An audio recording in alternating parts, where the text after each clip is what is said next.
कल ये हम पढ़ रहे थे अस्तित्व जीवन के विषय में निरे भौतिक और मानसिक दृष्टिकोण तथा आध्यात्मिक दृष्टिकोण की परस्पर तुलना। अब ये तुलना देखिए, जब तक आप ये जीवन नहीं जीते तब तक तो ये तुलना नहीं कर सकते। भौतिक जीवन जो है, निरे भौतिक या मानसिक दृष्टिकोण के अंदर भी जो जीवन यापन कर रहा है, बिता रहा है, उसको ये आभास भी नहीं हो सकता कि आध्यात्मिक दृष्टिकोण जीवन को किस तरीके से देखता है।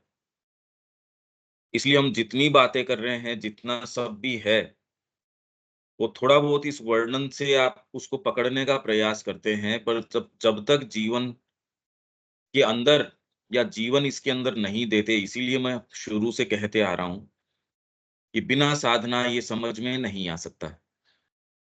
ये शब्द ऐसे हैं, आपको लगता है कॉमन से शब्द हैं, जैसे अलग-अलग प्रांतों में रामगढ़। अब आप कहो रामगढ़ में गया था, अब आप कौन-सा मान बैठते हो, डिपेंड करता है। आप सोचते हो मैं हाँ, हाँ, मैं भी गया था वहाँ, मैं जानता हूँ।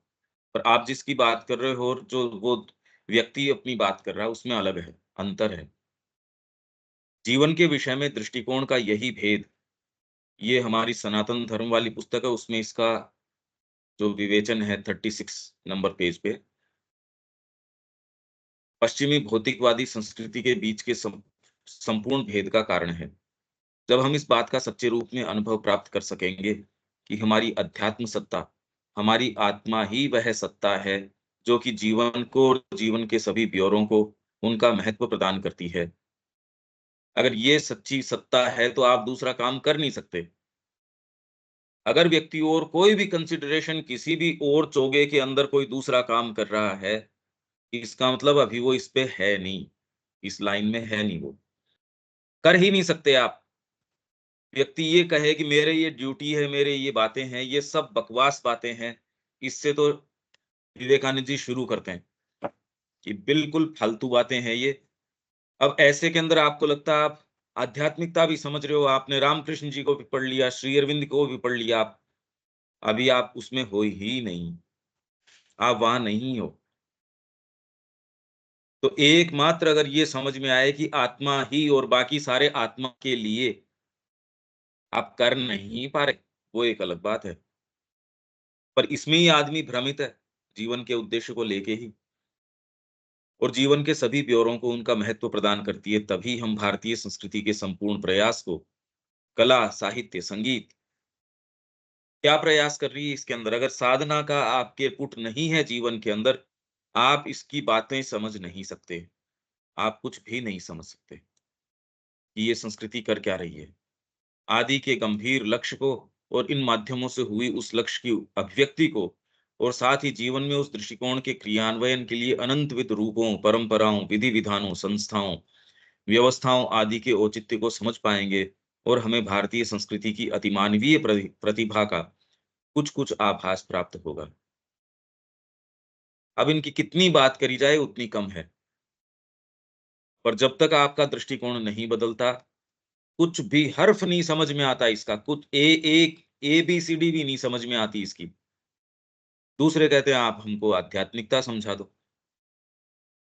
भारतीय संस्कृति सदा ही गोचर प्रतीतियों के मूल को देखती है और उसी के आधार पर वह इन प्रतीतियों का मूल्यांकन और उनके साथ व्यवहार करती है।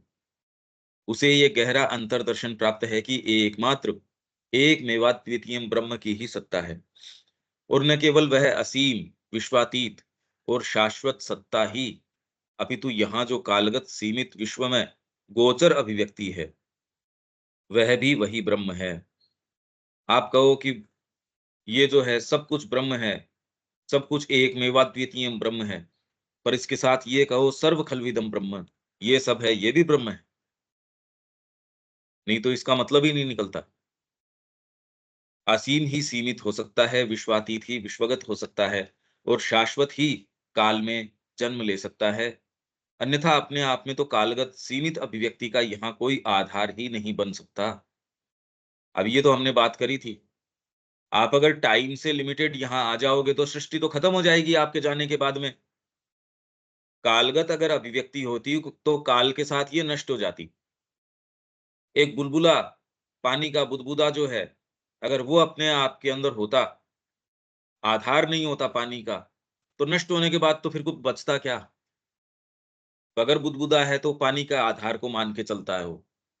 सीमित कोई भी चीज़ है वो असीम की परिकल्पना को साथ में लेके चलती है। कालगत कोई भी चीज़ है, वो शाश्वत को लेके चलती है। और विश्वगत कोई भी चीज़ है, यूनिवर्स के अंदर कोई भी चीज़ आई है, वो विश्वातीत यदि कोई चीज़ न हो, तो विश्व टिक टिक कहाँ सकता है? ये विज्ञान की ये हठधर्मिता है। उसको ये पूछो ये सारी चीज़ है कहाँ? ये रखी कहाँ है? इसका हमको पता नहीं। बस ये यूँ ही है। अरे यूँ ही तुम्हारी एक चीज़ तो नहीं हो सकती। यूँ ही क्या क्या मतलब है? पर ये कुछ ऐसी चीज़ें हैं देखिए क्योंकि माइंड से परे की हैं। देश और काल से जब आप परे ज चले जाते हो अब ये तो एक एक्सपीरियंस की बात है। यही नहीं जो कुछ हमें अदिव्य प्रतीत होता है, उसे भी वह उसी एकमेव ब्रह्म के ही छद्म रूप के रूप में देखती है। यहाँ जो आपको अदिव्य प्रतीत होता है कि ये क्या चीज़ें हैं, वो कह रहे हैं वो भी डिवाइन का ही रूप है। हाँ, पर इसका मतलब ये नहीं है, आपको एक सेंस ऑफ कॉन्शियस चॉइस दिया गया है। कौन-सी को स्वीकार करना है, कौन-सी को नहीं अस्वीकार करना है। इसी सर्वसमावेशी दर्शन के आधार पर भारतीय संस्कृति ने अपने संपूर्ण जीवन की व्यवस्था की और चूंकि हर चीज में उसने उसके पीछे के असीम रूप को देखा, इसलिए उसकी एकमात्र तन्मयता थी किसी भी प्रकार इस गोचर प्रतीति के पीछे के सत स्वरूप स्रोत को प्रकट करना और इसे उस स्रोत से जोड़ देना। श्री अरविंद के अनुसार ये बहुत इंपॉर्टेंट है। अति चेतन ही वस्तुओं का सच्चा आधार है, न कि अवचेतन। सुपर कॉन्शियंट है, वो ही यहाँ जो भी चीजें हैं उसका आधार है। कमल का यथार्थ महत्व उस कीचड़ के रहस्यों का विश्लेषण करने से नहीं मिलेगा, जिसमें से वह यहाँ उगता है। कमल को आपको एनालाइज़ करना हो तो कीचड़ को एनालाइज़ करो, विज्ञान कहता है या जड़वाद कहता है। जड़ तत्व को एनालाइज़ करो तो आपको इसके अंदर से जो जीवन आया है, उसका रहस्य पता चलेगा। और इसको एनालाइज़ करो तो आपके गहरी भावनाएँ हैं, बातें हैं, वो सारा रहस्य इसमें छिपा है। उल्टी बातें हैं।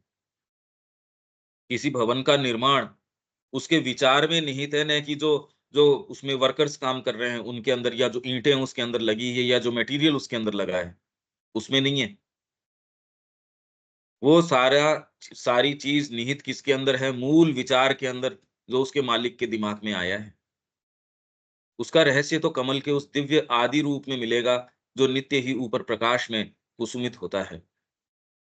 हेवनली आर्केटाइप, श्री अरबिंदो कह रहे हैं हेवनली आर्केटाइप, दिव्य आदि रूप। अब जब हम इस दृष्टिकोण से देखते हैं, तब जाकर हमें समझ में आता है कि सत्य को खोजने का विज्ञान का वर्तमान तरीका, विज्ञान की अप्रोच नहीं। आप आध्यात्मिकता में वैज्ञानिक स्पिरिट रख सकते हो। वैज्ञानिक स्पिरिट ये कि आप हर चीज का परीक्षण कर रहे हो। अरे पर परीक्षण आप किस तरीके से करोगे? श्री अरविंद को किसी ने लिखा कि भाई half an hour with Hayagriva, मेरे को आधी घंटे मैंने चर्चा करी हैग्रीव के साथ, तो गुरुदेव इस चीज को आप प्रमाणित करो। श्री अरविंद कह रहे हैं, मैं कैसे प्रमाणित कर सकता हूं इस बात को कि तूने आधी घंटे हैग्रीव के साथ बात करी या नहीं करी? अब इसको क्योंकि नापने का कोई तरीका नहीं है, तो आपके वैज्ञानिक कहेंगे अरे ये हेलुसिनेशंस हैं, ये दिमाग की आपकी, ये फितूर है दिमाग का, है नहीं। अब जैसे हम पढ़ के भी गए हैं अनसाइंटिफिक एटीट्यूड ऑफ साइंटिस्ट। आप जाके किसी डॉक्टर को कहते हो डॉक्टर साहब मेरे पेट में दर्द हो रहा है। हाँ ठीक है। कहाँ हो रहा है? यहाँ हो रहा है। इस जगह हो रहा है। कब? रात को होता है या ये ठंडी हवा चलती है तब होता है या ऐसे में होता है? वही आप ये कहिए कि मेरे को, वो उसकी दवाई दे देगा आपको पेट दर्द की। और उसको ये अगर कहा जाए कि मेरे को माँ के ऐसे दर्शन हुए, उसके बाद पीस, पूरे शरीर में पीस अनुभव कर रहा हूँ, शांति अनुभव कर रहा हूँ, जो पहले दर्द था, वो मेरा चला गया है। अब वो कहेगा नहीं, नहीं ये या आइदर तो दवाई का प्रभाव है या किसी और दूसरी चीज़ से एक्सप्लेन करने की कोशिश करेगा वो। वो और हज़ार चीज़ों से एक्सप्लेन करने की कोशिश करेगा, आपकी ये वाली बात नहीं मानेगा। और यूं आप उसको कहोगे मेरे को चक्कर आ रहे हैं, मेरे को ये चीज हो रही है, मेरे को ये सारी की सारी हैं, तो भी आपको फील हो रही है, ये नाप के तो देख नहीं सकते। मेरे को यहाँ पेट में दर्द हो रहा है या मेरा जी घबरा रहा है, उसके लिए ज्यादा से ज्यादा आपका बीपी चेक कर लेगा, वो नॉर्मल है। या ये सारी चीजें नॉर्मल है, अब ये तो मेरे को पता नहीं, चलो मैं आपको ये दवाई दे देता हूँ, मान रहा है, आपकी बात स्वीकार कर रहा है। पर आप ये कहो कि मेरे को डीप पीस आ गई, उस चीज को नहीं स्वीकार कर सकता। तो इसलिए एटीट्यूड आप साइंटिफिक अपना सकते हो आध्यात्मिकता के अंदर, तरीके इसके कैसे काम आएंगे, इसके तरीके तो भौतिक, इसके अंदर तत्व के अंदर ही काम नहीं आ रहे, वहां भी इसको अनुमान लगाना पड़ता है। अनुमान आधारित है, वहां डायरेक्टली हाथ दे के थोड़ी चेक कर सकते हो गर्म है या ठंडा है। मनुष्य थोड़ी कोई सूर्य के ऊपर गया है, अनुमान ही तो है, अपने उपकरणों के और उसके माध्यम से एनालाइज किया है इसने। फोटोज आती हैं या फिर बाद के अंदर, इन सारी चीजों के तो ये अनुमान है। प्रत्यक्ष के जो और आगे उसने सूक्ष्म अनुमान लगाया अपने उपकरणों से, तो ये रिपोर्ट है उसकी। तो विज्ञान की स्पिरिट तो आप आध्यात्मिकता में रख सकते हो, तरीके कैसे काम में आएंगे? विज्ञान के अपने खुद के ही तरीके खुद के नहीं काम में आ रहे। चीजों को सच्चे रूप में केवल चेतना के द्वारा ही समझा जा सकता है, इसलिए केवल जड़ भौतिक तत्व के आधार पर सत्य तक पहुंचने का प्रयास अधिक सफल नहीं हो सकता है। सफल नहीं, उल्टी बात है। अभी वर्तमान में चारों तरफ आप स्थितियां देखिए, वो मजबूरन लौट रहे हैं इस ओर कि हमको नहीं, ये संस्कृति ने तो दिखा दिए अपने रंग कि वो आपको कहाँ लेके जा रही है। कोई बड़ी बात नहीं है, पूरी मनुष्य जाति इसके खिलाफ खड़ी हो जाए। भाई कोरोना के अंदर आप ये देखिए कि देश ने लॉकडाउन लगाया, दोबारा लगाया, लोग इतने परेशान हो गए कि आप हमको जेल में डाल दो, हम ये नियम नहीं मान सकते, घर के अंदर वैसे घुट घुट के मर गए हम तो। बाद में तो वो प्रोटेस्ट कर दिया उन लोगों ने। कोई जो जो देश जो कह रहे हैं हम तो सब नियम मानते हैं, वहां ये इस तरीके के विद्रोह हो उठे। अभी उनको ये तानाशाही इसकी विज्ञान की और की ये इतनी महसूस नहीं हो रही। जैसे जैसे थोड़ी थोड़ी महसूस हो जाएगी, एक सीमा के बाद तो महसूस महसूस होनी ही पड़ेगी, अरे इसमें तो कोई कुछ है ही नहीं। इन्होंने चिप लगा दिया आपके, इन्होंने ये लगा दिया, इसके खतरे जब सामने आने लगेंगे। अभी खतरे बच्चों के अंदर तो इनको दिखने लग गए, इसलिए कह रहे हैं भाई ये तो गलत आ रहे हैं। बच्चों की डिमेंशिया हो रहा है, मानसिक रोग हो रहे हैं। बच्चे जो है वो पागल होते जा रहे हैं, ऐसी शिक्षा क्या काम की, ऐसी व्यवस्था क्या काम की। तो ये सबसे ज्यादा तो परेशान होंगे इससे आपकी नेक्स्ट जनरेशन। तब इनके चेत आएगा, अरे यार ये तो कुछ गड़बड़ है, कुछ ना कुछ तो गड़बड़ है। आप ये देखिए कि अब ऑर्गेनिक फार्मिंग, ये फार्मिंग कुछ सालों के अंदर इसने कितना जोर पकड़ लिया। हालांकि उसके नाम से लगभग 100 चीजों में से कोई मुश्किल से वास्तव में ऑर्गेनिक मिलना तो एक दो तीन कोई चीजें हो तो हो, बाकी तो उसके नाम से बिक रही हैं। पर ये शोरगुल होना शुरू हो गया। सरकार भी अब बार बार बीजों के ऊपर, फिर बाद में हमने नीम कोटेड यूरिया निकाला है, ये निकाला है। नहीं तो पहले ये बात ही नहीं थी। पहले जो हमारे प्रधानमंत्री वगैरह आते थे वो तो ग्रीन रेवोल्यूशन, ये रेवोल्यूशन, ये बातें कर रहे थे। अब जो ये, तो ये दिखाई है ना, 50 साल पूरे नहीं हुए, उसमें से ये 50 साल बाद के अंदर ये इस तरीके की बातें कर रहे हैं। आजाद होने के बाद में ये चीजें आई, सपोज उन्होंने अपने रंग इतने भी दिखा दिए, एक शताब्दी तक तो नहीं निकली। तो विज्ञान जिस गति से चल रहा है उससे मोह भंग तो, ये तो मनुष्य सोचता नहीं, तकलीफ के माध्यम से सीखता है। और तकलीफ सहन करने की भी इसकी क्षमता बड़ी जबरदस्त है। तकलीफ सहन करता रहेगा, करता रहेगा, करता रहेगा, विचार नहीं करेगा मुड़ के, जिंदगी भर तकलीफ में निकाल देगा, ऐसी क्षमता है इसकी। आनंद सहन करने की क्षमता नहीं है। वो तो आप में कोई एक चीज आएगी, आप उछलने कूदने लगेंगे। आनंद की क्षमता नहीं है, तकलीफ सहन करने की बहुत क्षमता है हमारी। इस संदर्भ में विज्ञान के विषय में श्री अरविंद की यह उक्ति अत्यंत प्रकाशक है। यदि तुम भागवत यथार्थता या सद्वस्तु को चूक जाओ या उसकी उपेक्षा कर दो, मतलब डिवाइन रियलिटी, यथार्थता मतलब रियलिटी, आप अगर वस्तुओं के अंदर या इस जीवन में रियलिटी को तो चूक जाओ या उसकी उपेक्षा कर दो, तो चीज़ों का कोई मूलभूत सार नहीं रह जाता। कोई सार नहीं है इस जीवन के अंदर यदि आप इसमें साधना में पदार्पण नहीं करते। कोई दूसरा आपको दूसरी बात कहता है या आपको कॉम्प्रोमाइज़ कहता है जीवन के साथ, परिवार के साथ, इसका मतलब वो कन्फ्यूज़्ड है। वो आदमी कन्फ्यूज़्ड है। भई यहाँ से एक व्यक्ति हमारे आश्रम में उसको वो यहाँ पढ़ते थे, उनको घरवाले यहाँ आश्रम से उठा के नज़रबंद कर दिया कि भी नहीं आश्रम में नहीं रह सकते। अब मैच्योर तो अभी-अभी भी हम पढ़ ही रहे थे उस समय तो। एक को ले जाके परिवार के अंदर नज़रबंद कर दिया। मतलब जेल जेल में बंद कर दिया ये मानो आप, यहाँ नहीं रह सकते। अच्छा ठीक है, लंबे समय तक नज़रबंद रखा, पूरा पहरा, घर पे कोई न कोई पहरे पे रहेगा, कमरे के बाहर ताला या जो भी है कोई उसको या गेट के ऊपर। आप सोचिए, कल्पना कीजिए, इसलिए ये आश्रम में नहीं रह जाए ये व्यक्ति।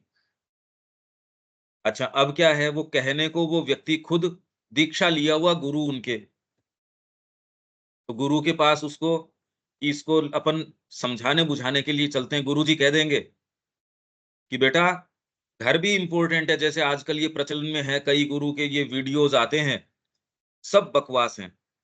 टोटल कन्फ्यूज़्ड लोग हैं वो। अपने जीवन के उद्देश्य के प्रति बिल्कुल जो है इनसिंसियर हैं। तो ये वहाँ उनको गुरुजी से उपदेश दिलवाने के लिए लेके गए,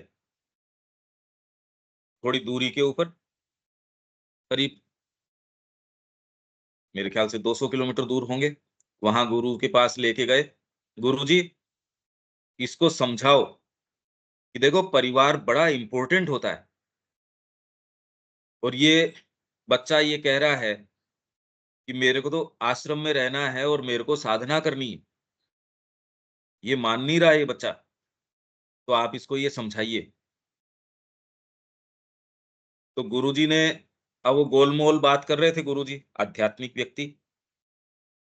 अब जैसे ही वो जो व्यक्ति गार्जियन उसके अब चाचा थे उसके बच्चे के, वो थोड़ा इधर-उधर हुए, तो बच्चे को कान में क्या कहते हैं, "बेटा ऐसा है, ये संसार तेरे को इस चीज़ की अनुमति नहीं देगा, तो जैसे ही मौका पड़े वहाँ से घर से भाग जाना।" मतलब उसके कान में वो गुरुजी ये चीज़ कह रहा है और यही काम उस बच्चे ने किया, भाग गया घर से। जहाँ नज़रबंद कर रखा था, वहाँ से भाग गया, आज हमारे साथ है। मतलब इन बातों को हो गए कम से कम भी 25 साल। तो ये हमारी चीज़ें हैं, अगर आप भागवत यथार्थता को चूक जाओ, जीवन में कुछ भी नहीं है और ये बात कितनी भी कही जाए, लोग कहते हैं, "हाँ, हमको पता है आध्यात्मिकता, हाँ, हम खूब जानते हैं।" अरे किसका जानते हो? उसी विष्ठा को खाने के लग रहे हो और फिर क्या हम जानते हैं कि विष्ठा है ये। संभव है क्या ये?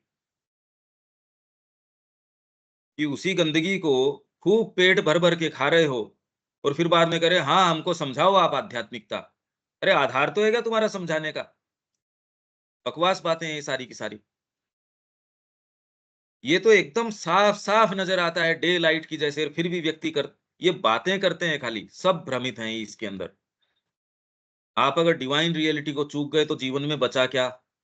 क्या बचा आपके? किसी भी कारण से मेरा ये सेटअप, मेरा ये, आप उसी विष्टा को खाने के लग रहे हो। अब ये किसी को ऑफेंड करती होगी ये बातें, मैं क्या कर सकता हूँ? जो है ये सत्य है, साफ-साफ है। ये बातें ऑफेंड करती हो तो आपकी अंतरात्मा अभी सोई भी पड़ी है, वो जागृत नहीं है। तो ऐसे व्यक्ति के ऑफेंड करना, नहीं करना ऐसे में वो जिंदा ही नहीं है। ऐसा व्यक्ति जीवित ही नहीं है, क्या ऑफेंड करना पड़ा है उसको? लाश को क्या ऑफेंड करना पड़ा है? क्योंकि तुम कामचलाऊ और उपयोग करने योग्य ऊपरी दिखावे की अति विशाल सतही परत में धंसे रहते हो। कामचलाऊ है ये, बस कामचलाऊ एक इस भाई ठीक है साहब, ये जी रहे हो आप, पेट भर रहे हो, बच्चे पैदा कर रहे हो, पशु के जैसे रह रहे हो, दिन काट रहे हो अपने। खुद भी अंधकार में हो, दूसरे वे आपके नज़दीक हैं। किसी में अगर एस्पिरेशन है, वो ज़्यादा अंधकार में है क्योंकि वो उसको फुलफ़िल नहीं कर पा रहा। दूसरे में तो है ही नहीं, तो उसके लिए तो ये बात ही नहीं उठती। आप में एस्पिरेशन है तो साहस करो, तोड़ो अपनी सारी चीजें और बाहर निकल के आओ। इसमें आपका जीवन भी मीनिंगफुल है और जो आपके नजदीक के हैं वो भी मीनिंगफुल है फिर बाद में। तुम दिव्य जादूगर के जादू का विश्लेषण करने की कोशिश कर रहे हो, परंतु जब तक तुम स्वयं जादूगर की चेतना में प्रवेश नहीं करते, केवल करते हो तभी तुम लीला के सच्चे उद्गम, माँ की चेतना में प्रवेश कर नहीं रहा और मैं कोशिश कर रहा हूं विश्लेषण करने की। जगत ऐसा है, सारी फिलोसॉफीज यही कोशिश कर रही हैं। जादूगर के जादू का विश्लेषण और हर जना कह रहा है मैं जानता हूं इसके जादू को। अरे यार मित्रता करो उससे पहले। राजा को मैं जानता हूं खूब अच्छे से, तो तू क्या है? भिखारी भी नहीं है। राजा की चेतना क्या होती होगी, क्या सेंस है उस चीज उसको? बिल्कुल कोई सेंस नहीं है। तू उससे मित्रता कर, उससे नजदीकी बढ़ा, उससे प्रेम कर, उससे अंतरंग हो, तो उसकी कोई कोई अपने रहस्य की बातें जो तेरे बस में है। आप कोई कुत्ता पाल लेते हो, क्या समझा सकते हो उसको? आप जो अध्ययन कर रहे हो सकता है वो आके आपके नजदीक बैठ जाए, पर आप क्या कर रहे हो, क्या समझा लो उसको? मैं दिव्य जो जादूगर है, माँ जगदम्बा है, उसके रहस्यों को जान गया। अरे क्या सर जान गया तू प्रेम कर सकता है, उसको अपने आप को भेंट कर सकता है। जितनी तेरे अंदर क्षमता है, अगर कृपा रही तो माँ तेरे को थोड़ा-थोड़ा कुछ सिखा देगी, समझा देगी। उससे पहले तो नहीं। मैं अपने अहंकार के अंदर, मैं अपने आप को देना नहीं चाहता। मेरे ईगो के अंदर मैं ये सोचता हूँ कि मैं जानता हूँ जगत को। कुछ नहीं जानते। कैसे जानते हो? परंतु जब तुम स्वयं जादूगर की चेतना में प्रवेश करते हो, केवल तभी तुम लीला के सच्चे उद्गम, उसके अर्थ और उसके घेरे मतलब नृत्य चल रहा है। भगवान कृष्ण घूम रहे हैं, घूमर चल रही है। उनके जो घेरे हैं, क्या मतलब है इसका? अरे घेरे आपके भी चल रहे हैं। जीवन चक्र चल रहा है, युग चक्र चल रहा है, ये ब्रह्मांड सारा घूम रहा है, सारे घेरे ही घेरे चल रहे हैं। दिन प्रतिदिन घेरे चल रहे हैं आपके। ये चक्र चल क्या रहा है, उसके घेरों का अनुभव करना शुरू करते हो। मैं कहता हूं शुरू करते हो, जान नहीं जाते। तो विश्व में कोई भी आज तक ऊंचे से ऊंचा भी आया है, वो क्या जान सकता है? कुछ नहीं जान सकता। मोस्ट वास्ट इंटेलिजेंस भी जो है ना, क्या कह रहे हैं द मदर के अंदर देखो, पहले भी मैंने बताया था आपको।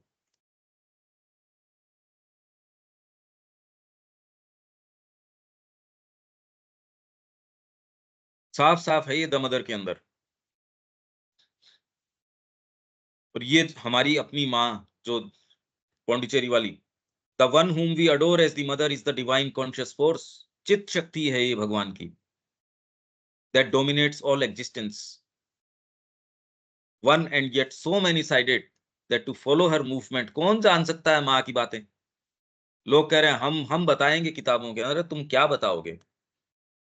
हम सावित्री का विवेचन कर देंगे, हम इसके अंदर ये करेंगे। अरे तुम्हारा टुच्चापन जान जाओ तो बहुत बड़ी बात है। तुम कितने लिमिटेड हो, तुम कितने घटिया हो, ये पता चल जाए, ये काफी है। So many sided that to follow her movement is impossible even for the quickest mind and for the freest and most vast intelligence। एक शंकराचार्य, एक बुद्ध, ये भी क्या जान लेंगे? क्या जान सकते हैं ये? और दूसरों की तो बात छोड़ दीजिए। तो इसलिए श्री अरविंद कह रहे हैं, मैं कहता हूं शुरू करते हो, क्योंकि दिव्य सद्वस्तु इतनी सरल नहीं है कि पहले ही स्पर्श में तुम उसका सब कुछ जान लो। पहले क्या, तुम करते रहो, वैभवों में प्रवेश करते हो। माँ कह रही है अपनी मैच्योर एज के अंदर, 70 साल करीब के अंदर जाके, कि अब तो मैं बगीचे में प्रवेश करना एजेंडा में है ये। अब ऐसा लगता है कि मैं बगीचे में प्रवेश कर रही हूँ। इतने दिन तो मैं इसके चार दीवारी जो है उसके अंदर चल रही थी। माँ कह रही है ये बात। हम इस वहम को लेके बैठे हैं। हम तो जानते हैं, हम आध्यात्मिकता जानते हैं, हम अपने जीवन में ये चीजें जानते हैं, माँ का मेरे से विशेष है, मेरा उससे विशेष है। मेरे जीवन की तो सारी चीजें माँ ने ही करी है, ये करी है, वो करी है। मैं तो केंद्र चलाता हूं, मैं उससे जुड़ा हूं, मैं ये करता हूं, मैं वो करता हूं। आप कहने से रह जाओगे, थोड़ी सी आप में ये चीज प्रवेश कर जाएगी, मुंह से शब्द नहीं निकलेंगे, ये आदमी को अपना सच्चा भान आ जाएगा, कह रहे चुप रहो, बातें क्या कर रहे हो। तो इसलिए स्पर्श में तुम सब कुछ जान लो नहीं, और उसे किसी एक ही सूत्र में डाल दो। बस माँ की रिमेम्बरेंस होनी चाहिए। जैसे कई लोग यहाँ आके अपने को कहते हैं, बस भी ये एक सूत्र है, आप हमेशा उसको रिमेम्बर करो, एक सूत्र में। तू तू करता है क्या? जो चीज तू तू दलील दे रहा वो बता, जो तेरे अनुभव की हो। अनुभव है नहीं, आपने जीवन में पदार्पण किया नहीं, प्रयास कर रहे हैं, तो आप दलील किस चीज की दे रहे हो? आपकी जो युक्ति है वो आपके ही जीवन को सफल नहीं बना रही, तो दूसरे को कैसे बना सकती है? ये एक बेसिक बात है, ये समझ ही नहीं आती। डिसेंसी ही नहीं है। ये तो स्वयं अनंत है, और तुम्हारे समक्ष एक अनंत ज्ञान को खोलता है, जिसके आगे सारा विज्ञान कुल मिलाकर भी एक तुच्छ सी वस्तु है। इन सारों के रेफरेंस मैं दे रहा हूं, देखो यहाँ, ये आप अपने स्तर के ऊपर देख सकते हैं, ओरिजिनल के हैं ये, हिंदी के नहीं है ये सारे। ओरिजिनल जो 28वां वॉल्यूम, मतलब लेटर्स है, 28, 29, 30, 31, 4 वॉल्यूम है, 28वां वॉल्यूम है। इसलिए सच्चा सार इसी में है कि हम अपने भीतर जाएं, चेतना का विकास करें, अपने सच्चे स्वरूप का साक्षात्कार करें, और उसी को अभिव्यक्त करें। ये दृष्टिकोण की भारतीय, मतलब भारतीय किसका, आध्यात्मिक दृष्टिकोण कैसे देखता है वस्तुओं को। आप इसमें प्रवेश ही नहीं करो, जादूगर की चेतना के अंदर, और आपको मैं जानता हूं इस विश्व को। एक भवन का निर्माण करने की रूपरेखा आपको नहीं पता, उसके ब्लूप्रिंट को आप नहीं जानते, उसके अंदर उसका पर्पज क्या है, जो उसका मालिक है, उसको जो निर्माण कर रहा है, उसका उसके पीछे उद्देश्य क्या है, आप तो जानते नहीं। और मालिक वहां नहीं है, उसने ठेके के ऊपर दे रखी है वो चीज।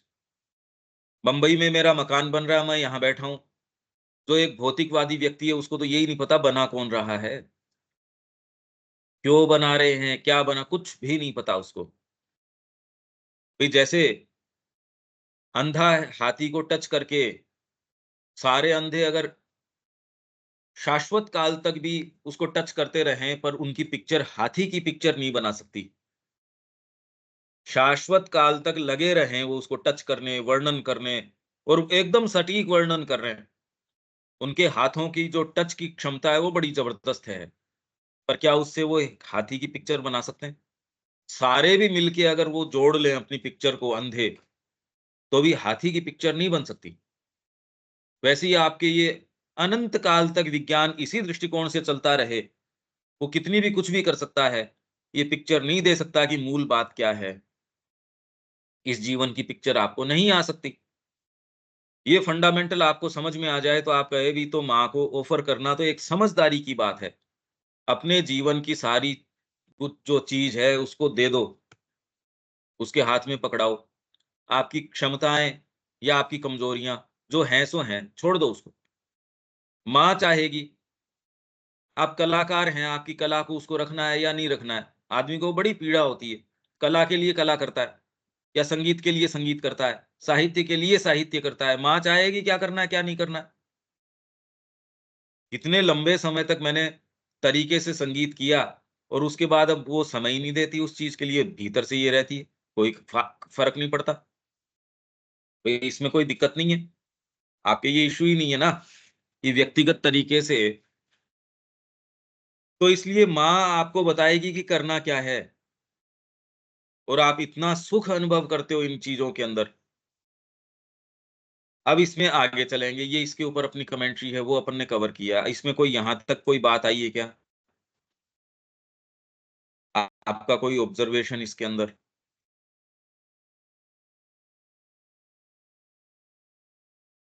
हाँ अ, विवेक।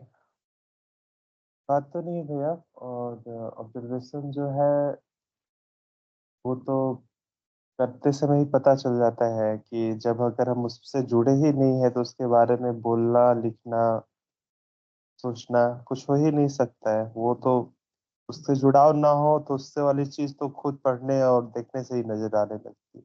हम्म।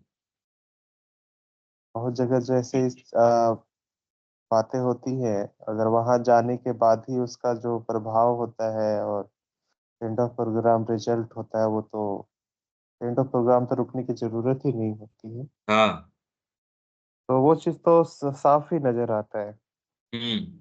और जैसे हम लोग यहाँ जुड़े हुए हैं, अब बाकी जगह जैसी चीज़ें होती हैं, अब तो उसकी रिपोर्ट ही जो आते हैं या फिर जैसे लोग को जानते हैं, उसके जानने के बावजूद मतलब ज़रा-सा मन ही नहीं करता है कि वहाँ जाया जा सकता है।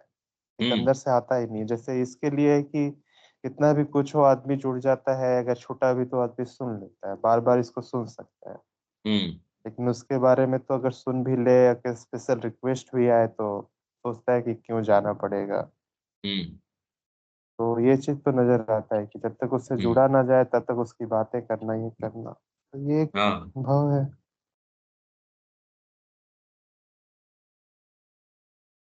ठीक है। दीपक जी, कोई बात है? नहीं, चीजें क्लियर हैं। प्रवेश करने की जरूरत है। इसके लिए माता से जुड़ने की बात बताते हैं आप। समय निकाल के कोई समय यहाँ आ जाओ आप। 3 दिन, 4 दिन, 5 दिन, 10 दिन, जो भी आपके निकल सके, यहाँ आ जाओ और जी। एक वातावरण को महसूस करो। उसके बाद में और आपको इसके अंदर थोड़ा सहायता प्राप्त हो जाएगी। आगे चलते हैं। अब ये दृष्टिकोण क्या-क्या करता है, क्योंकि ये तो एक पैसेज था खाली। ये दृष्टिकोण अब श्री अरविंद इसको एक्सप्लेन कर रहे हैं। पर जिस भाषा में कर रहे हैं, अब इसमें समस्या क्या है, मैं बहुत प्रयास कर रहा हूँ, कॉन्ट्रास्ट दिखा रहा हूँ, शार्प उदाहरण दे रहा हूँ ऐसा कि जो तुरंत आपको, क्योंकि ये और खाली गोलमोल बातें करो तो पता ही नहीं चलता। जब आपको ये कहोगे अरे ये जीवन तो विष्टा है, तो व्यक्ति को बहुत बुरा लगता है। कई कई को ये ऑफेंस लगता है, ये क्या बातें हैं? पर जो है सो है। आपको वो इतना सुखद लग रहा है, आप चेरिश कर रहे हो उसी जीवन को, और फिर अब ये कह रहे हो हम आध्यात्मिक जीवन में इसी चीज को हम थोड़ा-सा और सुखद बना लेंगे। अरे यार, क्या बात कर रहे हो आप? इसमें है ही नहीं वो चीज़। यहाँ आप जो प्रयास कर रहे हो, वो नहीं हो सकता। तो अब श्री अरविंद ये बताएँगे, सारी चीज़ बताएँगे, पर अब ये तो दृष्टिकोण की बात है। हाँ, पर ये मैं जानता हूँ कि इतने समय से धीरे-धीरे, धीरे-धीरे अब आप इसमें कुछ प्रवेश कर सकते हो। पहले में और अब तो कुछ अंतर तो आया है, कि अब आप इसके अंदर, हाँ, कि ये क्या बात है, उसकी सूक्ष्मता को, उसकी बात को। हम शरीर के स्वास्थ्य और बल का लक्ष्य रखते हैं, किस प्रयोजन से? शरीर अच्छा होना चाहिए, शरीरम स्वरूपम। पर उसका प्रयोजन क्या? उद्देश्य क्या? इसका सामान्य उत्तर होगा शरीर के अपने लिए, क्योंकि ये तो होना ही चाहिए। या उत्तर होगा कि इससे हमारा जीवन लंबा होगा। सही खाना खाओगे, अच्छी हेल्थ होगी। अनुशासन के अंदर रखोगे, जीवन तो आपका मान लो 70 साल है। कितने लोग इतनी कुत्सित मानसिकता के हैं, वगैरह मैं शुरू से हुक्का पीते आ रहा हूँ या मैं शराब पी रहा हूँ, मेरे से जो जो छोटी उम्र के हैं वो तो चले गए, देखो मैं ठीक हूँ। अब ऐसी अगर आप दलीलें देते हो, देखो इसकी तो कोई और बात है नहीं। पर क्वालिटी ऑफ लाइफ, तूने जीवन में क्या किया? लंबा हो गया या छोटा हो गया जीवन आपका, तूने उसमें किया क्या? अच्छे विचार नहीं आ सकते अगर व्यसन करते हो, गलत संगत करते हो, जीवन बहुत लंबा है। ये तो बहुत बुरी बात हो गई। ऐसा लंबा जीवन उसकी बजाय तो छोटा होता, बेटर रहता। तो इससे हमारा जीवन लंबा होगा और हमारी बौद्धिक, प्राणिक और भावनात्मक संतुष्टियों के लिए एक सुदृढ़ आधार प्राप्त होगा। ये बड़ी बात है कि आपकी भावनात्मक चीजें हैं। गलत भोजन कर रहे हो, भावना ही सही नहीं आएगी। रात को लेट सो रहे हो, लेट उठ रहे हो। जीवन में कभी प्रकाश की ओर, कभी अच्छी चीज, तो आप अगर वो कह रहे ब्रह्म मुहूर्त के अंदर उठो तो विचार भी अच्छे आएंगे। जीवन तो उसका भी मान लो उतना ही है, एवरेज में इसका भी 2, 4, 5 साल लंबा या कम डिपेंड करता है। कोई जरूरी नहीं है। वो कह रहे हैं हम तो व्यसन करते हैं, हम खूब व्यसन करते हैं और हमारा बिल्कुल बढ़िया मस्त रहते हैं हम। गहरी तो आती है नींद, खूब पेट भर खाना खाते हैं, खूब अच्छे से सोते हैं, खूब बढ़िया रहता है, खूब खुश रहते हैं। अगर उनको बारीकी से देखो, निरे पशु हैं वो, एकदम पशुवत है, उससे भी गए बीते हैं वो। तो बौद्धिक, प्राणिक और भावनात्मक संतुष्टियों के लिए ये उससे ऊपर का लक्ष्य हो गया। हाँ, एक तरह से शरीर के अपने लिए स्वास्थ्य और बल का लक्ष्य रखते हैं, पर इस अर्थ में कि भौतिक भी आत्मा की ही एक अभिव्यक्ति है और इसकी पूर्णता भी प्राप्त करने योग्य है। अब एक्सरसाइज करना, आप थोड़े समय बाद में ये पाते हैं कि एक्सरसाइज शरीर को ठीक रखने से ज्यादा चेतना को ठीक रखने के लिए करते हो आप। अगर आप सुबह एक्सरसाइज करते हो तो मां श्री अरविंद की शिक्षा में प्रवेश और बढ़िया बन जाता है। आपकी चेतना का जो स्वाद है, मुंह का जो स्वाद है, वो और बढ़िया बन जाता है। शरीर ठीक है कि नहीं है वो एक सेकेंडरी चीज हो जाती है आपके लिए।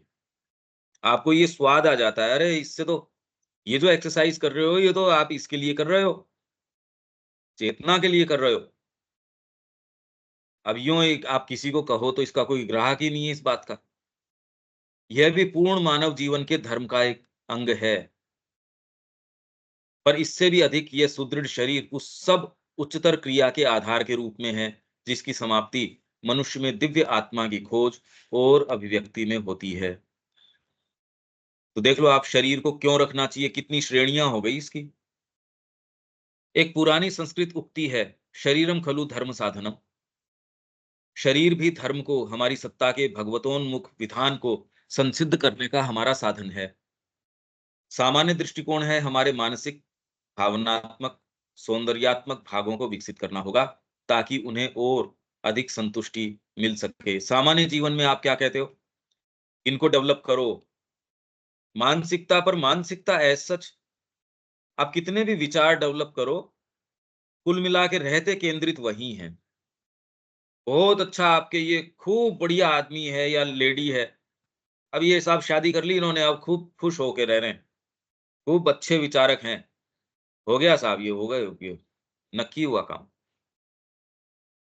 दूसरे भी कह रहे हैं बड़े सफल लोग हैं, कि अब पशुओं से आप क्या अपेक्षा और करोगे, वो तो यही बातें करेंगे। तो मानसिक तो बहुत कम होता है, भावनात्मक, सौंदर्यात्मक, एस्थेटिक, तो ये आपके अलग अलग भाग हैं।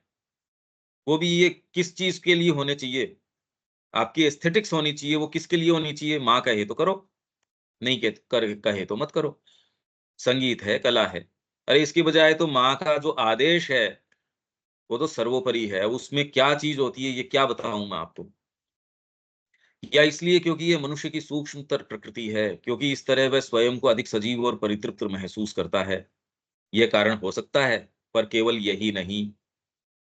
तो आप देखो, शरीर से शुरू किया इन्होंने कि भौतिक दृष्टिकोण कैसे लेगा शरीर को, भौतिक दृष्टिकोण आपके एस्थेटिक्स को कैसे लेगा, आपकी भावनाओं को कैसे लेगा, आपकी मेंटेलिटी को कहां तक लेके जा सकता है एट द मोस्ट। वैसे ही आध्यात्मिकता आएगी, वो भी बताएंगे ये, वो कहाँ लेके चली जाएगी। अब ये बताएंगे जरूर, पर हमको कुछ समझ में नहीं आ सकता, ये समझ में आ ही नहीं सकता। जैसे अब कहें साइकिक, हम कल्पना करते हैं भी ऐसी चीज होगी, वहां भावना बड़ी गहरी होगी, वहां इस तरीके की चीज होगी, वहां ऐसा होगा वैसा होगा। कोई जरूरी नहीं है।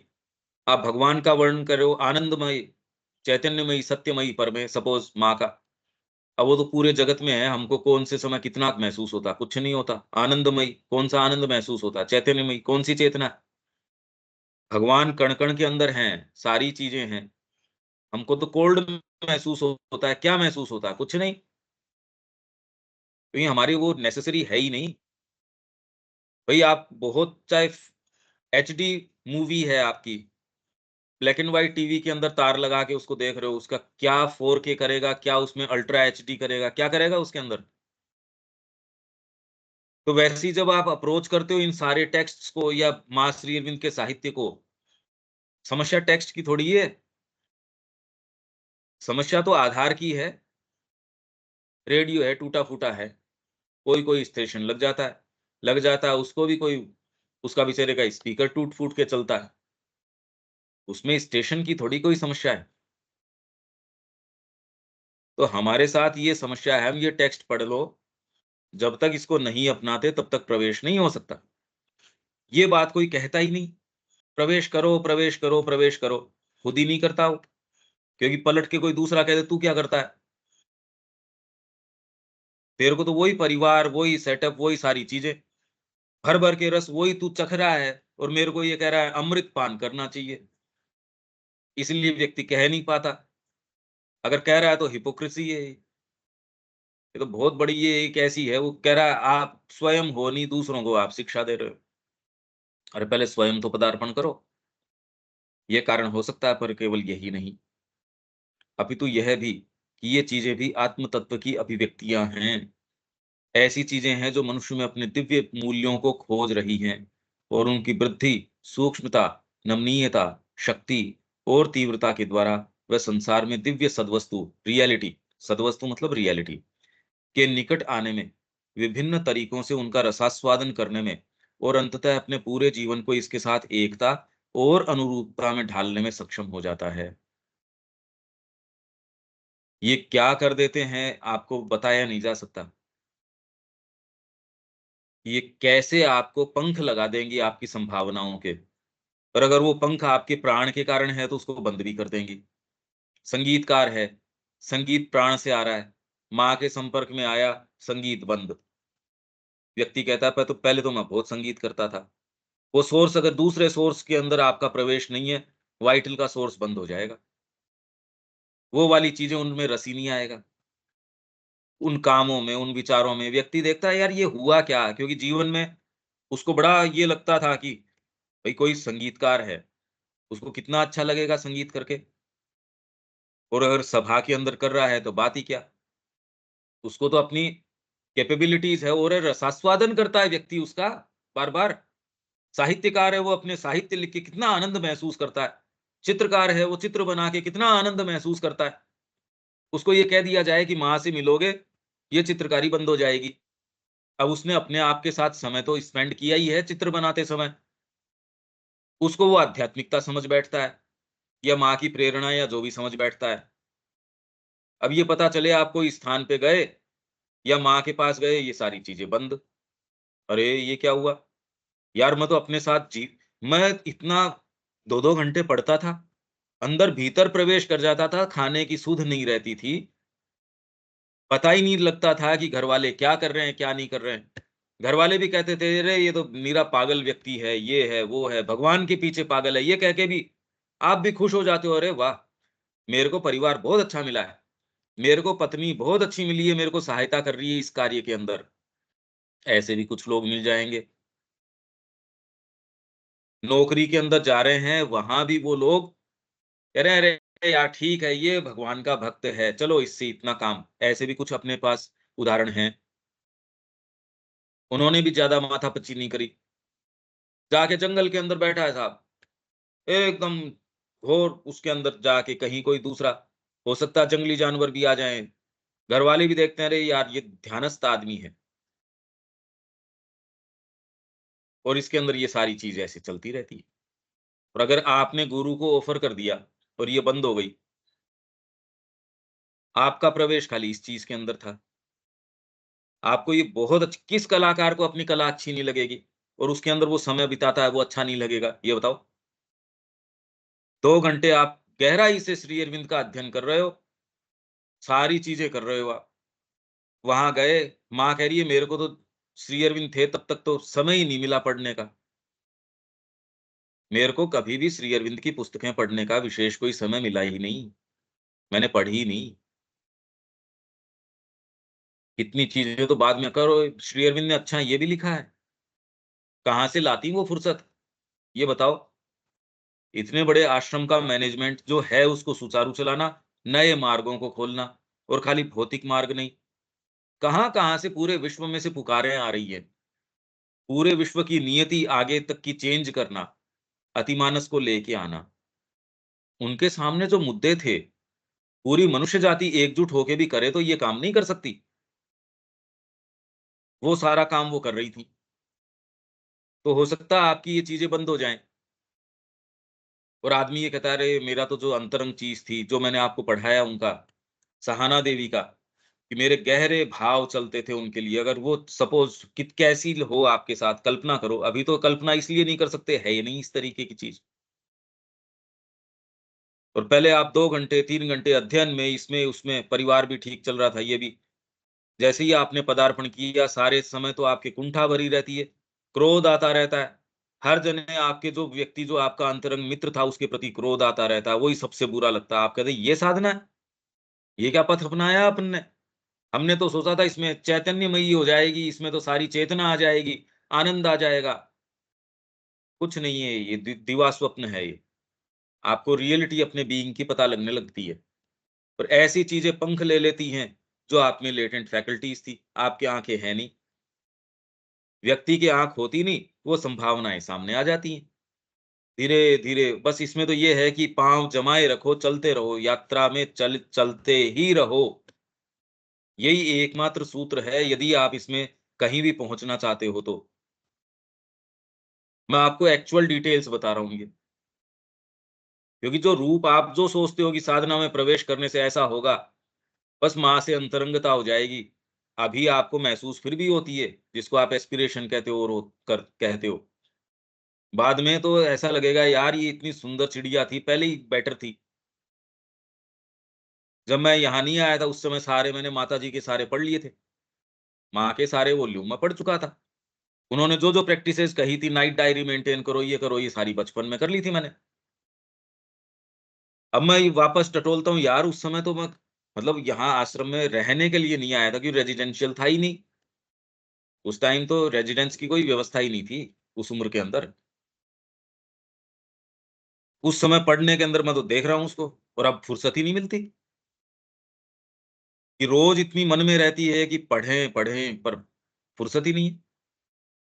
हाँ, अनुवाद करने के क्रम में और चीज़ों के क्रम में, वो जो सत्य के से मेरे को रूबरू करवाती है, वो आप किसी भी पढ़ने से नज़दीक जाने से आपके हो ही नहीं सकते थे। पर वो जो सत्य जिनके मैं नज़दीक जाता हूँ, वो मेरी सोच समझ से परे हैं।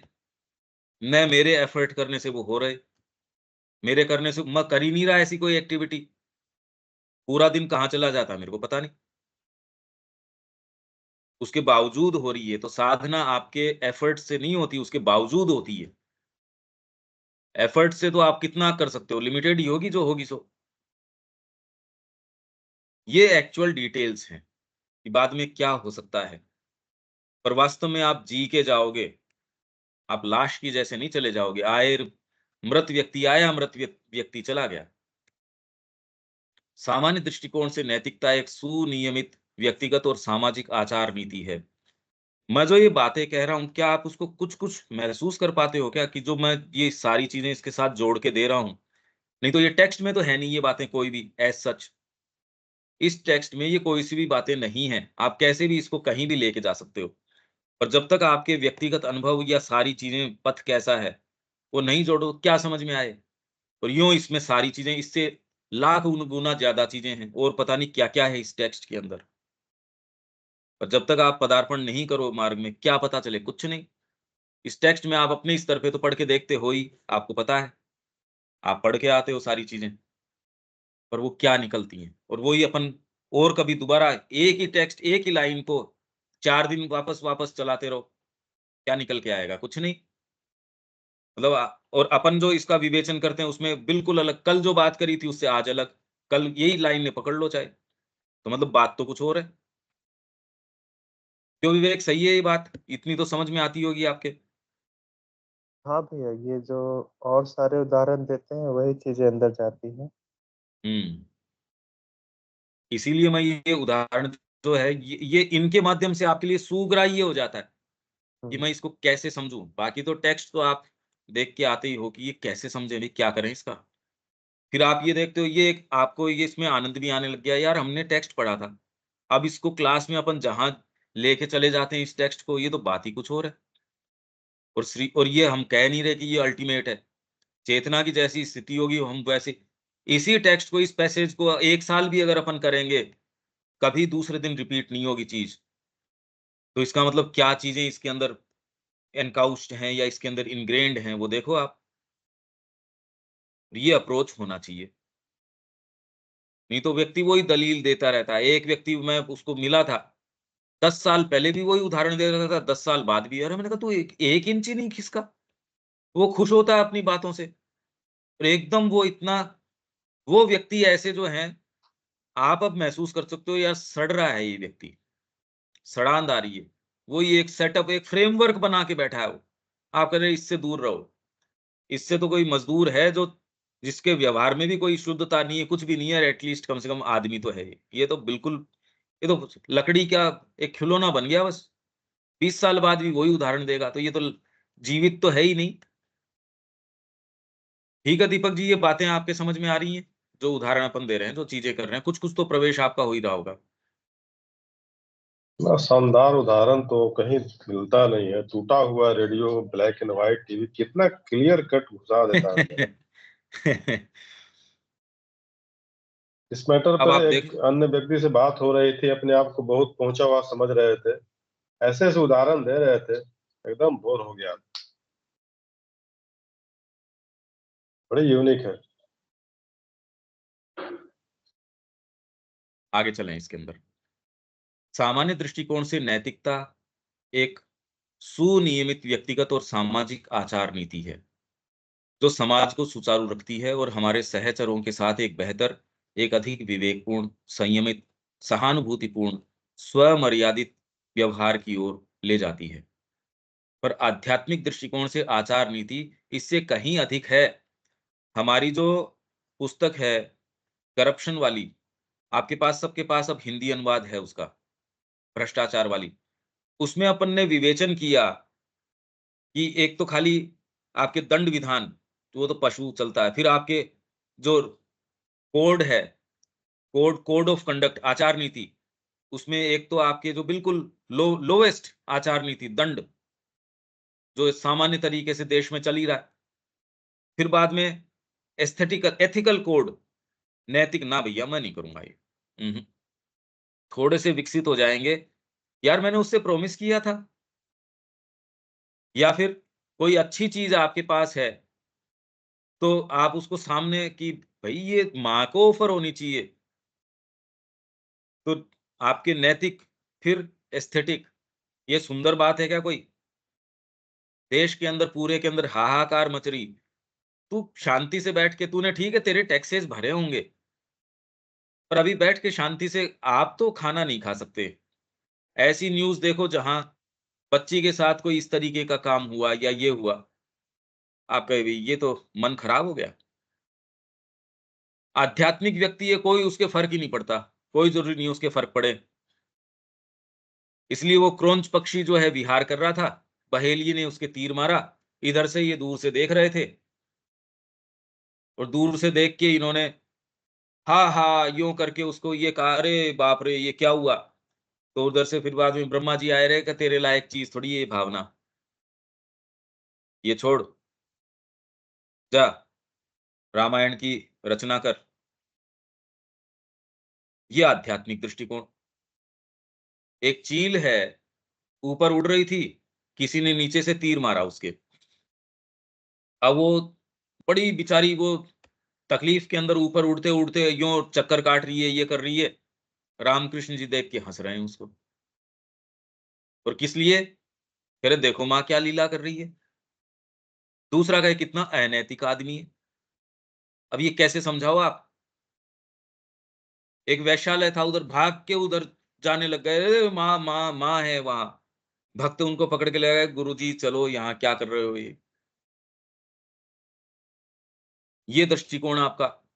आपको वो बहुत अच्छे लगते हैं ऐसे व्यक्ति, दूसरे कहते हैं यार ये आदमी तो झूठा है, इमोरल है, ऐसा है, वैसा है। आपको चीज़ ही नज़र नज़र दूसरी आती है। भई एडमिशन के अंदर जब बच्चा मेरे पास आता है, ऐसे उदाहरण हैं जो पूरा आश्रम मेरे विरोध के अंदर खड़ा हो जाता है कि ये आप कैसा ले सकते हो? मेरे को अंदर से कोई चीज़ कम्युनिकेट कर जाती है कि भई इसमें तो संभावना दूसरे तरीके की है। चाहे व्यक्ति मेंटली थोड़ा-सा चैलेंज्ड हो, पर वो चीज़ आपसे कम्युनिकेट कर गई, हम उसको चांस देते हैं। 10 साल हो गए उस बच्चे को। सोचिए आप, 110 किलो का बच्चा था वो। अब बच्चा क्या था वो? मेजर उसके सर्जरीज़ हो चुकी थी, हेल्थ इश्यूज़ थे। माइंड का थोड़ा-सा लिंकेज के अंदर दिक्कत थी। 4 साल से वो घर नहीं गया। बाहरी प्रकृति आप देखोगे तो आपको कि क्या बात है? भीतर की मिठास आपको पता चलेगी नहीं। 10 साल हो गए उसको। और घर वाले काफी कोशिश कर ली, पर उनका ना, अब ये बिल्कुल अलग चीज हो गई। आप तो कोई इसको इंग्लिश नहीं आती, इसको मैथ्स नहीं, अरे हम सिखा ही नहीं रहे, दिमाग ही नहीं लगा रहे हम। क्लासेस चल रही हैं, सारी चीजें ईमानदारी से, सारे हमारी जो क्लासेस हैं, कैरिकुलर, एक्स्ट्रा कैरिकुलर, जो आप सोच सकते हो वो सारी एक्टिविटीज हैं। पर ये वाली जो चीज है, ये तो, ये चीज ही अलग है, ये बात ही अलग है। अब ये बताया कैसे जाए कि ये वातावरण कर क्या रहा है, इसकी इंटेंसिटी आप, अगर किसी को सेंस नहीं हो, आप इसको डाइजेस्ट ही नहीं कर सकते। तो आध्यात्मिक दृष्टिकोण से, आचार नीति से कहीं अधिक है। ये हमारे कर्म में, और इससे भी अधिक मूलभूत रूप से हमारी सत्ता के चरित्र में, हमारे अंदर के दिव्यतर स्व को विकसित करने का साधन है। देवत्व की प्रकृति में हमारे विकसित होने का एक कदम है। देखिए, इस वर्णन से तो अब क्या समझ में आए, फर्स्ट हैंड जब तक इस बात का टेस्ट नहीं हो कि आप सामान्य जीवन में आचार नीति ऊंची से ऊंची कहां तक जा सकती है, और जब आध्यात्मिक जीवन में जाते हो तो वो कैसे क्या कर सकती है। पश्चिम की टॉपमोस्ट जो कला है, ऊंची से ऊंची कला, हम देख के उसको करेंगे क्या कला है। आप डेविड की और की जो स्कल्पचर है, मूर्तियां हैं, और देखो आप वहां कितनी सुंदर मूर्तियां बना, एकदम परफेक्ट, नस नाड़ियों का शरीर संस्थान एकदम परफेक्ट। वहां की माइकल एंजेलो की और की उनकी आप देखो सारी चीजें, पिकासो की, अब ये क्या बातें हैं ये। और यहाँ वाली देखो तो, अब बुद्ध की आप देखो कि यार इनको प्रोपोर्शन का ही सेंस नहीं है, क्या दिखा रहे हैं इसमें, क्या विशेषता है बुद्ध वाली में ऐसी। माँ और बच्चा बैठे हैं, बुद्ध की प्रतिमा इतनी बड़ी, उनसे 4 गुना बुद्ध की प्रतिमा, ये होता है क्या कभी। इनको सेंस ऑफ प्रोपोर्शन ही नहीं था। उनको जो सेंस ऑफ प्रोपोर्शन था, आपकी कल्पना में नहीं है वो सेंस। तो आप उस फोटो को अपने सामने रखो, और श्री अरविंद का वर्णन उसको पढ़ो, आपको आपकी वर्तमान स्थिति से भीतर ध्यान की स्थिति में ले जाएगी वो चीज। श्री अरविंद के जो वर्णन हैं, इतने पावरफुल हैं, उस कलाकृति या उसकी फोटो को सामने रखो और श्री अरविंद का वर्णन पढ़ो, आप ध्यानस्थ अवस्था में चले जाएंगे। कौन बताएगा आपको ये बात। यहाँ अब इससे आगे तो हम नहीं पढ़ पाएंगे। ये ऐसी चीजें हैं, मैं तो बार बार मेरे को ये है भी, सबको ये प्राप्त हो, ये नहीं कि मैं कोई प्राप्त कर चुका, मेरे को ये वहम नहीं है।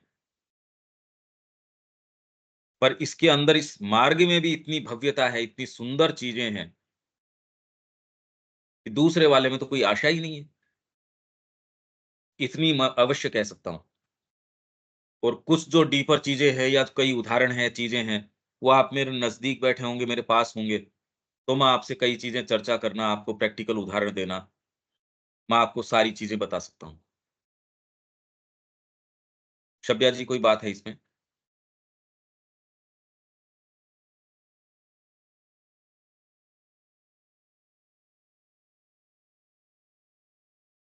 हाँ भैया, प्रैक्टिकल करने के लिए वहीं पर पहुंचे हैं। प्रैक्टिकल जो चाह रहे हैं करने के लिए वातावरण में ये संभव है। जैसे हाँ, एक अभी बार। रांची से लोग गए थे, हम उनका वर्णन सुने तो हाँ। हमको अपने आप में हंसी आई कि हम्म, तुम क्या चाह रहे हो, तुम पहले क्या चाहते थे, दोनों चीज में बड़ी अंतर। हम्म।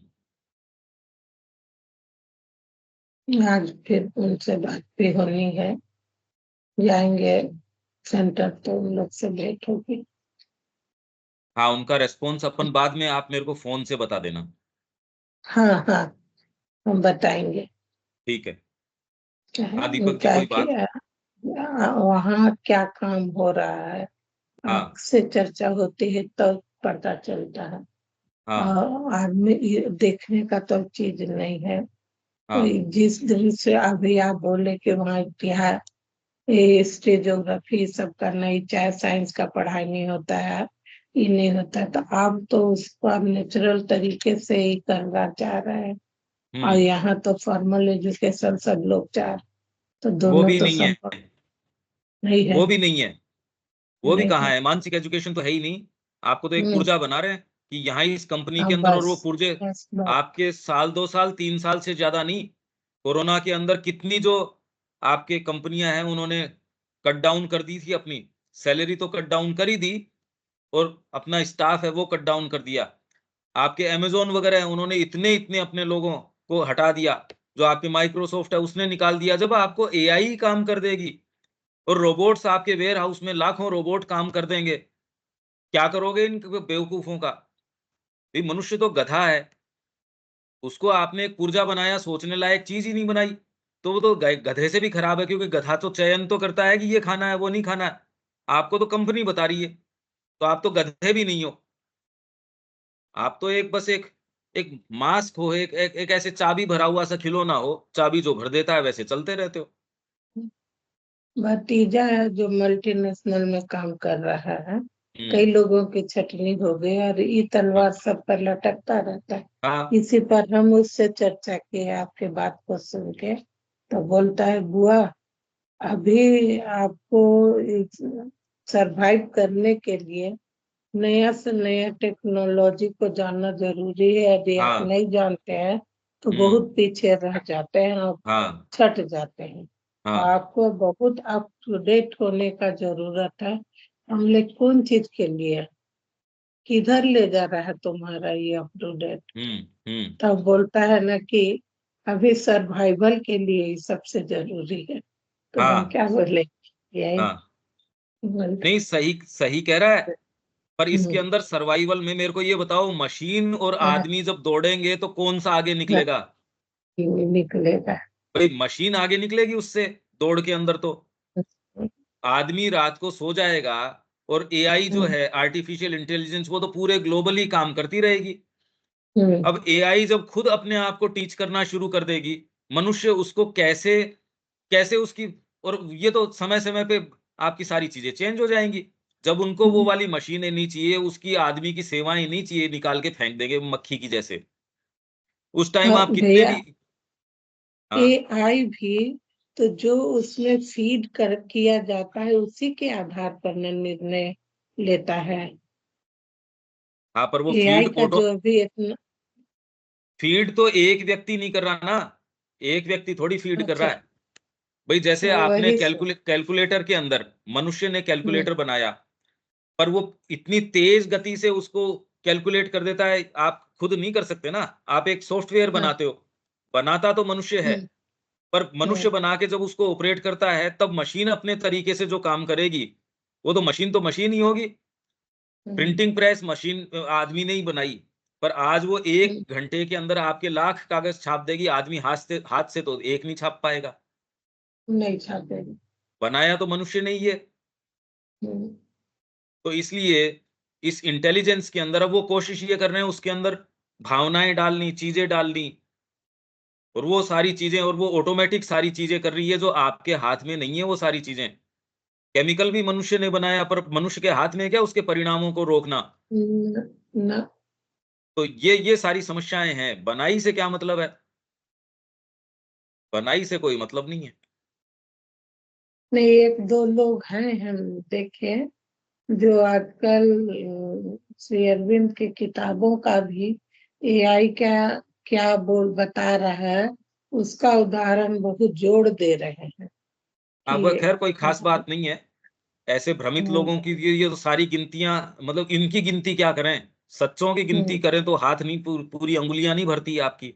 हम्म, भाई अंगुली के ऊपर आप ये देखें कि जो वास्तव में प्योर तरीके से, इसलिए उनकी चर्चा करने से फायदा नहीं है। वो कोई न्यूज नहीं है। न्यूज तो ये है कि क्या एक अंगुली पे एक की सच्चे की गिनती आती है क्या? बात तो ये है। हम्म, बात तो वो है ना। भाई मनुष्य ने बनाया, तो मनुष्य ने 20 मंजिल की इमारत या 50 मंजिल की इमारत बना दी, तो इससे आप ऊपर से कूद मारोगे तो आप बचोगे कि नहीं बचोगे? ये तो पक्का है कि मर जाओगे। मनुष्य ने कोई चीज बनाई तो उससे कोई सेफ थोड़ी हो गई वो, या न- मनुष्य के हाथ में थोड़ी हो गई वो। मनुष्य ने कुआं खोदा, मैं उसमें गिर जाऊंगा, मैं नहीं खोदा और मैं उसमें कूदूंगा, तो कुआं ये नहीं कहेगा कि आपकी मृत्यु नहीं होगी, आपकी भी होगी। ये कोई बात थोड़ी है। ठीक भैया। ठीक है शिप्या जी, यहाँ विराम देते हैं। दीपक हाँ, जी ठीक है? हाँ ठीक है, आज 9 बजे वाली क्लास है ना? आज नहीं हो पाएगी क्योंकि देविका जी नहीं रहेंगी। अच्छा अच्छा, ठीक है, ठीक है। जय श्री मां। जय श्री जय श्री